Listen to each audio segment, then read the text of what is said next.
Suivant, s'il vous plaît. Il n'est pas permis de sourire. Ne portez pas de lunettes. Ne portez pas de chapeau ou d'accessoires superflus. Personne suivante, s'il vous plaît, devant une personne, s'il vous plaît. Votre bouche est fermée. Bonjour madame, je peux votre Attention. s'il vous plaît. 3, Ça fait la 6e fois que je viens te voir et à chaque fois, 1. c'est une personne. Le Centre bruxellois d'action interculturelle présente Qu'est-ce qui nous arrive? Les politiques migratoires en question. La famille Youssoufi.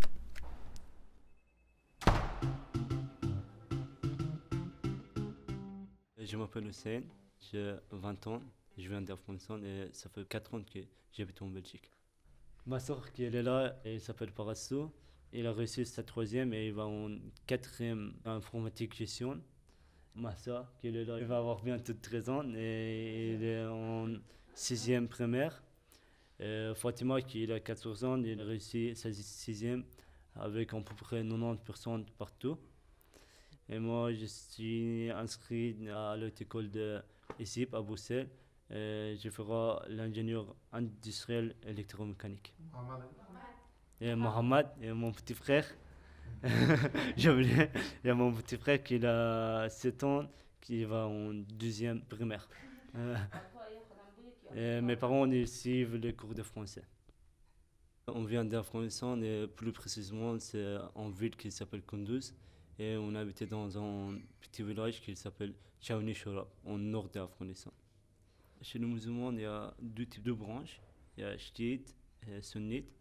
Et les chiites ils sont minorités partout dans le monde musulman. Et surtout en Afghanistan, on est minorité. Et on est Hazara. Les Hazara ils sont l'ethnie qui ont des yeux un peu plus bordés et avec des sourcils un peu plus courts. Si on voyait nous dans le rue, vous comprenez vite qu'on est Hazara. En plus de ça, on est chiites. Les chiites ils sont en danger même en Kaboul, qui est la capitale de l'Afghanistan. Il y avait plusieurs attentats contre les Hazara. Ils disent non, vous êtes plus musulmans et on doit les tuer. Il est tout le temps visé par les talibans et par l'État islamique. Il y avait une guerre entre talibans et djihadistes. Et c'était pour ça qu'on a quitté l'Afghanistan et on est venu vers l'Iran 4 ou 5 ans et on est reparti vers l'Afghanistan parce qu'on a dit on n'a plus de guerre et là on est en sécurité. Mon père il travaillait comme agriculteur, donc la deuxième fois qu'on était en Afghanistan, c'était un conflit entre les personnes qui avaient des forces et qui étaient les chefs de village qui a confisqué notre terre et il a dit parce que vous avez quitté l'Afghanistan et c'est pas à vous. On a dit non, on n'accepte pas parce que c'est à nous. Ils ont tué mon oncle et ils ont dit si vous ne quittez pas l'Afghanistan, ça sera votre avenir aussi et on va tuer toute la famille. Et c'était pour ça qu'on a dû, pour la deuxième fois, quitter l'Afghanistan. Et en Iran, on était sans papier comme en Belgique, mais la situation c'était encore pire. On n'a pas le droit d'aller à l'hôpital, pas le droit d'aller à l'école. La situation c'était hyper difficile. Et on a dû travailler de 7 heures du matin, parfois jusqu'à 2 heures du matin. C'était toute la famille qui travaillait tous ensemble. Et même mon petit frère, quand il avait 3 ans, il a dû travailler aussi. Donc à partir de 3 ans, 4 ans, on était obligé de travailler avec les parents. On ne pouvait pas rester en Iran parce qu'on était sans papier. Donc on a quitté l'Iran pour venir vers l'Europe. Et quand on voyait la frontière entre Iran et Turquie, il y a des montagnes. Et pour les traverser des montagnes, on a dû marcher. Et ça a pris vraiment du temps. On était en Turquie et puis on est venu pour passer la frontière de Turquie et la Grèce. On a pris les bateaux, vous voyez, les petits bateaux en plastique. Ils faisaient, à mon avis, 12 mètres. Et dans ces bateaux-là, il y avait à peu près 70 personnes. Quand on était au milieu de la mer, à un moment donné, le bateau il s'éteint et on ne savait pas le rallumer. On n'arrivait pas. Donc on a dit, c'est la fin de vie pour nous et on doit rester là sans rien faire. Si on saute dans la mer, on va mourir. Si on reste avec les bras croisés, à un moment donné, le bateau il va C'est hyper dur. Les bateaux, qu'est-ce qui va passer en fan avec les bateaux?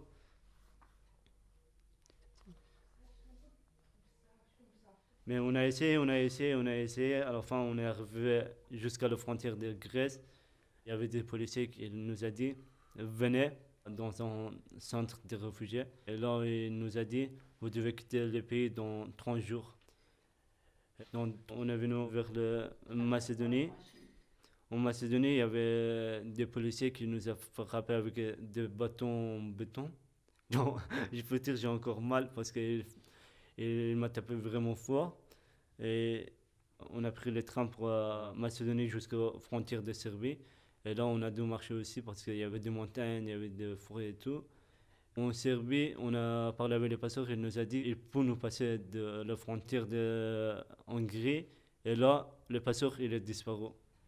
Comment on peut trouver notre chemin? Et à la fin, il y avait l'autre groupe qui sont arrivés et nous a aidés pour arriver en Hongrie. Et ils ont dit les passeports, ça coûte cher. On n'avait pas le moyen pour payer les passeports parce qu'on a tout dépensé jusqu'en Hongrie. Comme je parle anglais, j'ai dit à mes parents, si vous voulez, on peut aller à la gare et acheter des tickets. Et là, j'ai pris les responsabilités de 3 familles. J'ai dit, j'achète les tickets. Si le policier l'arrête, c'est moi qui vais l'arrêter et c'est pas vous. Soit je reviendrai avec les tickets, soit je ne reviendrai jamais. J'ai acheté les tickets. On a monté dans le train. On est venu à Francfort et on est arrivé vers minuit, un truc comme ça. Et là, les taxis, on nous a conduits à Bruxelles. On était quelque part, mais on ne savait pas exactement c'est où. Il nous a dit, c'est Bruxelles. Ici, c'est Bruxelles. On a introduit les demandes d'asile le 21 juin 2015. Il nous a dit, vous devez aller habiter dans un centre à Gouvy. C'est la province de Luxembourg. On était dans le centre à peu près 4 mois. Et comme ma mère a diabète, ils ont dit, vous pouvez avoir une maison sociale à Grey-de-Rosso. On a dit, c'est où Grey-de-Rosso? On était hyper contents parce qu'au moment où on a eu une maison, le 4 janvier 2016. Et on est arrivé à Grey-de-Rosso, on a fait les efforts pour montrer qu'on est capable de faire de bonnes choses. Mais malgré ça, le Belgique il nous a dit non, même si vous faites des efforts, vous ne pouvez pas rester en Belgique et vous devez quitter la Belgique. C'était mes parents qui ont introduit les demandes d'asile parce que j'étais encore mineur. On a reçu la réponse négative en 2016. Et en 2017, on devait quitter les territoires. Cette fois, c'était moi qui j'ai demandé l'asile parce que j'étais majeur. Comme pour moi, c'était la première fois que j'ai demandé l'asile. Mes parents ils pouvaient rester avec moi, et ma petite soeur et mon petit frère aussi.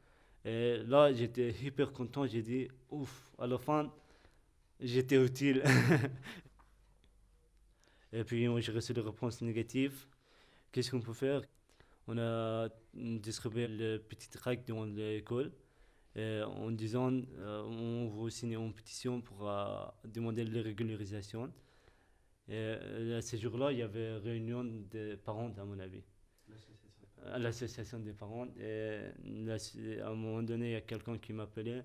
Je m'appelle Steven, je suis enseignant ici à l'école communale de Grey-de-Rosso. J'ai rencontré Hussein le jour où il est venu à la barrière pour demander la signature d'une pétition pour qu'il puisse être régularisé. Ils étaient terrifiés parce qu'ils avaient peur de ne pas pouvoir continuer la scolarité pour ceux qui étaient inscrits dans l'école. Et très vite, on a monté un comité. Ce soutien a pris une ampleur extraordinaire. On n'a jamais rencontré le moindre frein. Toute personne, toute association à qui on en a parlé a toujours porté ce soutien positivement jusqu'au bourgmestre qui serait prêt à tout pour pouvoir garder la famille ici à la commune.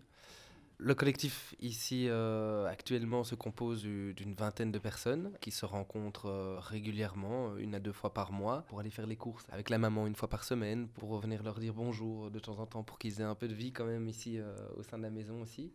Après, cette vingtaine de personnes est vite dépassée jusqu'à 4000 personnes qui ont quand même signé cette pétition, qui continue encore à augmenter chaque jour. On a essayé de sensibiliser la population premièrement en créant une première manifestation le 10 février 2019, en envoyant déjà une lettre ouverte au Premier ministre, à Maggie De Bloch, en contactant les médias. On a refait une deuxième manifestation parce que la famille a reçu une lettre qui l'invitait à se présenter dans un centre fait d'asile à Saint-Tron, chose évidemment qu'ils ont refusé. Nous sommes évidemment tout à fait contre également, puisque se rendre à Saint-Tron, c'est perdre le soutien qu'ils ont ici dans la commune, c'est perdre les amitiés qu'ils se sont créées pendant 4 ans. Au niveau de l'ancrage local, ils sont hyper bien sociabilisés ici dans la commune. À l'école, tous les enfants réussissent. Haut la main, Fatima a très bien réussi sa dernière année, a remporté le premier prix néerlandais aussi. Les demandes de régularisation n'ont pas été acceptées, elles ont été jugées irrecevables. On va continuer à se battre parce qu'il y a encore beaucoup de choses à faire. La famille reçoit 1 à 2 fois par semaine une lettre leur demandant soit de se rendre dans un centre fait d'asile, de quitter la maison au plus vite. Elle reçoit la visite parfois de personnes qui leur mettent un ultimatum. C'est extrêmement dur pour eux.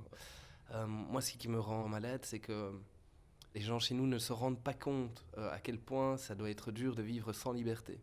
Comme Hussein a dit, ils ne sont pas bienvenus en Afghanistan, ils sont esclaves en Iran et on ne leur donne aucune liberté ici, malgré le fait qu'ils vivent ici depuis 4 ans. Ils ont réussi à se construire une nouvelle vie. Tout est prêt pour eux, un métier les attend. Ce sont des enfants qui sont prêts à se battre pour réussir une nouvelle vie. Le seul frein se trouve dans notre gouvernement. Ils donnent les raisons, mais les raisons elles sont plus générales. Une des raisons, c'est vous n'êtes pas afghan. Si vous voyez le visage, vous comprenez qu'on est afghan et on vient d'Afghanistan. Si on n'est pas afghan, comment ça se fait qu'on est Hazara alors? Les minorités, ils ne se trouvent pas partout dans le monde. En Afghanistan, seulement on a Afghanistan et Afghanistan. Mon père il a le passeport officiel d'Afghanistan. Et en plus de ça, on a les cartes d'identité afghanes qui se prouvent qu'on est afghan. Mais ils disent non, vous n'êtes pas afghan. Mais je ne sais pas comment on peut montrer qu'on est vraiment afghan. Et la deuxième raison, c'est qu'il n'accepte pas qu'on était en Iran comme sans papier. Mais ma soeur, qui vient de la même famille, elle est venue avec nous en Belgique. Et elle a réussi d'avoir ses papiers et elle est en ordre. Et nous, ils ne sont pas en ordre. Il y a un truc qui n'est pas logique en fait. Les étrangers, ils tournent en rond pour avoir différentes réponses. Ce n'est pas les vraies réponses, c'est les réponses qu'ils veulent. Si on n'a pas les réponses qu'ils veulent, les demandes sont refusées. Par exemple, notre village il a plusieurs noms. On dit Tchaouni Shorab et on dit Toutmazar aussi. C'est 2 noms différents. Mon père il a dit Toutmazar, c'est notre village. Et moi, j'ai dit Shorab, c'est notre village. Mais en fait, tous les deux, c'est le nom de notre village. Mais ils disent non, vous avez donné les réponses opposées et c'est pas acceptable. Pour la ville de Ghent de Belgique, il y a 2 noms. On a Ghent et Gand. Et si, par exemple, on dit Ghent, pas Gand, ils disent vous montez, c'est pas Ghent, c'est Gand. Ils doivent trouver différentes réponses et pas les seules réponses qu'ils veulent avoir. Pour le dossier des Afghans, c'est des néerlandophones qui s'occupent des dossiers des Afghans. Les lettres qu'on reçoit tout le temps sont en néerlandais. Mon ami qui est rwandais, son dossier c'est en français parce que dans son pays on parle le français aussi. Mais notre dossier, jusqu'à maintenant, ça fait 4 ans qu'on est en Belgique. On reçoit tout le temps le dossier en néerlandais et pas en français. Pour chaque demande d'asile, il y a un recours qu'on doit faire. Et pour les recours, il y a réponse aussi. Mes parents ils ont fait la demande d'asile pour la première fois. Les réponses étaient négatives. Les recours, les réponses étaient négatives. Deuxième demande d'asile, refusée. J'ai fait l'appel, j'ai fait le recours. Ma demande a été refusée et le recours a été refusé aussi. On a demandé la régularisation. La régularisation a été refusée aussi. Vous devez passer devant le juge de paix et c'est le juge de paix qui décide pour nous. Vous devez quitter la maison immédiatement et sans attendre. Nous espérons demander une deuxième demande de régularisation, mais cette fois-ci, ça sera pour toute la famille et pas seulement les enfants. Ils se retrouvent un peu coincés ici dans la maison, ils n'osent pas forcément sortir. Ils ne savent pas ce qui les attend en extérieur, ils ne connaissent pas leurs droits. En tombant sur la police, est-ce qu'ils risqueraient d'être emmenés quelque part? Au sein du collectif, on essaie de les rassurer en leur disant que le bourgmestre est à 100% avec la famille, serait prêt à faire tout pour qu'ils puissent rester dans la commune. C'est une commune hospitalière. S'il arrive quelque chose, il y a un membre des forces de police qui est chargé de gérer les réfugiés qui sont accueillis dans la commune. Et donc, à Grédoisseau, il ne risque pas grand-chose. On demande à Hussein de ne pas sortir plus loin que ses limites parce qu'effectivement, au-delà de la commune, on ne sait pas très bien ce qui peut arriver. Alors, quand les centres fermés sont remplis, il reçoit un ordre de quitter notre territoire. Il en a déjà reçu quelques-uns, je pense. Mais si une place venait à se libérer, il peut très bien être emmené dans un centre fermé. Il est majeur, donc il n'est pas lié à la famille, aux enfants. C'est un danger. Et c'est ce danger qui fait que la famille reste cloîtrée ici à la maison. Qu'est-ce qui fait que cette affaire dure aussi longtemps? Qu'est-ce qui fait qu'ils ne reçoivent pas cette régularisation? Parce que quand on met tout ça dans ce panier, quand on voit que c'est une famille qui risque d'être persécutée en rentrant de par son appartenance religieuse, qui ne peut plus retourner en Afghanistan parce qu'ils sont condamnés à mort, ils ne peuvent pas aller en Iran parce que ce serait les mener à l'esclavage pur et dur, qu'est-ce qu'on attend pour les recevoir chez nous? Ils sont prêts à travailler, ils ont quasi une promesse d'engagement ici à la commune. Qu'est-ce qu'on attend pour leur offrir ce simple petit morceau de papier qui représente finalement toute leur liberté? On est dans une situation hyper difficile. J'ai tout fait pour continuer mes études. J'ai essayé d'apprendre le français le plus vite possible. Et en Belgique, on est en sécurité jusqu'à maintenant. Et on n'a pas peur de tomber de bombes sur notre tête et perdre notre vie. C'est la chose la plus importante pour moi. Le plus recette, c'est de voir le sourire de mon père parce que parfois il sort et il marche tout seul.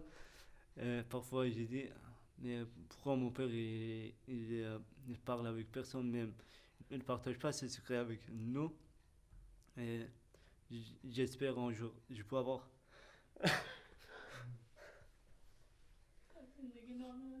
je peux avoir le sourire. Je peux voir le sourire de mon père. C'est la chose la plus agréable du monde. Merci à vous.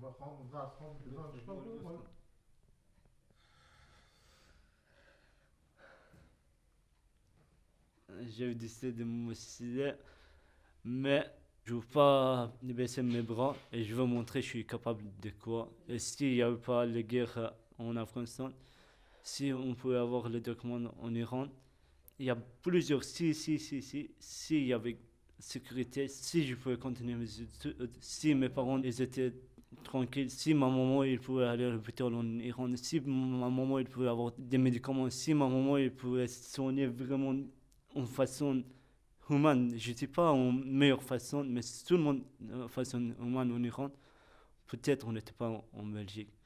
Mais on est venu pour fuir les guerres, avoir la sécurité, continuer les études et montrer des choses qu'on est capable.